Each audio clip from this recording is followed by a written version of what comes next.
Mind கால்குலேஷனில் percentage ரொம்ப ஈஸியாக solve பண்ணலாம். ஒரு பள்ளியில் 350 மாணவர்கள் இருக்கிறார்கள். அவர்களில் 20% பேர் விளையாட்டுப் போட்டியில் பங்கேற்கிறார்கள் என்றால் பங்கேற்ற மாணவர்களின் எண்ணிக்கை என்ன?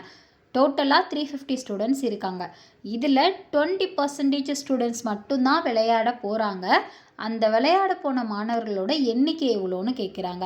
இப்போது நம்ம நார்மல் மெத்தடில் 350ல் 20%ங்கிறப்போ 350 × 20/100. ஸோ இதை நம்ம கேன்சல் பண்ணும்போது 70 அப்படிங்கிற மாதிரி நம்ம பேப்பர் அண்ட் பெண்ணை வச்சு தான் சால்வ் பண்ண முடியும். மைண்டில் எப்படி சால்வ் பண்ணலாம் அப்படின்னா 350யை 100% அப்படின்னு வச்சுப்போம். இதில் 10% அப்படின்னா 35, அதாவது ஒரு 0வை கேன்சல் பண்ணும்போது 35 தான் நமக்கு 10%. 20% வேணும்னா என்ன பண்ணணும்? 35வை 2ஆல் மல்டிப்ளை பண்ணால் நமக்கு 20% கிடைக்கும். ஸோ 35 × 2 70. விளையாட்டு போட்டியில் பங்கேற்ற மாணவர்களோட எண்ணிக்கை 70.